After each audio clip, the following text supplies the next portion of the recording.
It is time for Mic'd Up. This is the time of the show we dedicate to hearing from unique and cool people doing some unique and cool things, conversations, not sound bites. Today, Adam Longo is back, taking us behind the scenes of a renovation project at Smithsonian's Air and Space Museum as they prepare to close their doors for visitors until the end of fall.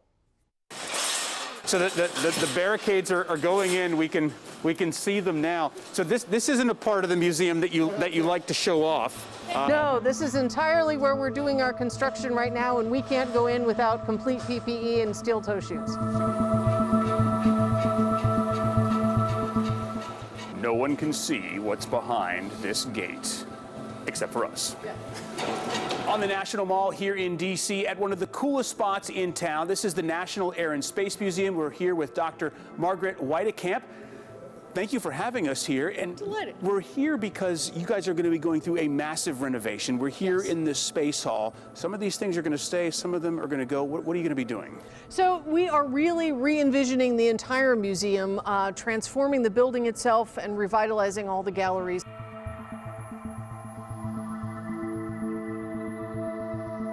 The museum opened in 1976. Yeah. Is this the biggest project in the 45-year history of the museum? For downtown, definitely, and you're really going to see a visible change, more diverse content about the people who made all of this stuff happen. We're here in the Time and Navigation Gallery now. How much is this space going to change? So this is going to be something that people are going to want to come see before we close at the end of March, because this is all going to go away.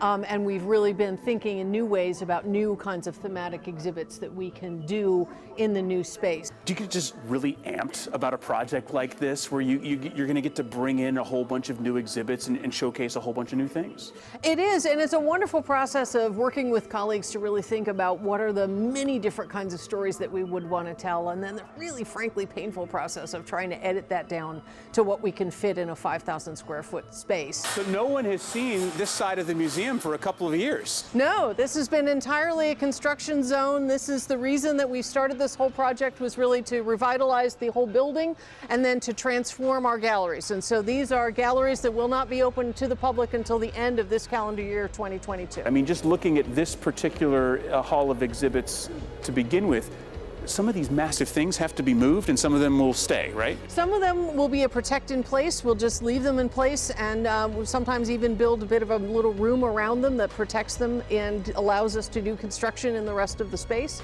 But a lot of these can be disassembled and will be brought out, and we have a crack team of collections folks who know exactly how to handle these things, put them on trucks and take them to where they'll be safely stored. The purpose of this renovation really is to create the best environment that we can for these historic objects. There's new stuff that we want to be able to tell people about, objects, people, things like that. And so this is our chance to bring some of that fresh content. Dr. Weidekamp, I know that we're closed today, so thank you Yes. for walking us through and taking us through delighted. everything, and we hope everything goes great and look forward to seeing you back here in the fall. Thank you.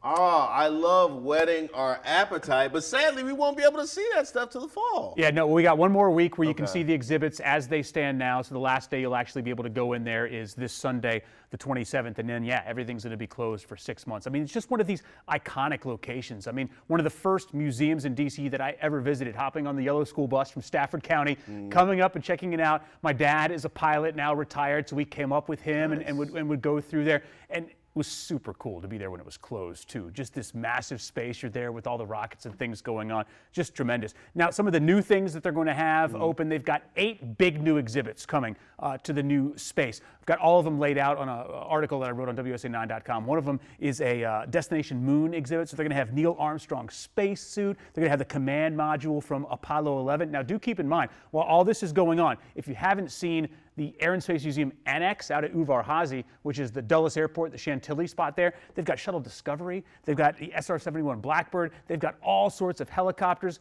It is free. Unfortunately, there's a $15 fee to park. But if anyone who's been around here for a while who has not seen that exhibit of the Air and Space Museum, it is totally worth going to check it out. They try and get you with parking. What, they think they're Dan Snyder? Is that what it is? I don't think we're going full Dan Snyder there, but no. I'll find my way around that. Very cool, very good suggestion. How often does the Air and Space Museum actually change and renovate? Like, how much has it changed? Well, they cycle sort of exhibits in and out, smaller exhibits. Obviously, the bigger things are going to be around for some time. But this is the biggest change in the 45-year history. Basically, they're going through and they're doing a lot of the boring stuff, which is the HVAC and like updating walls and things like that. They're like, while we're ripping all of this stuff out, we might as well just reimagine the space, update it, bring in some more of the personalities. One of the things that the curator, Dr. Whitecat, mentioned to me too, is about how hard it is to edit down. You have all this stuff. It's like telling a story. You've got all this stuff that you want to include, but there's only so much you can include. So how do you do that? That's one of the biggest challenges they face.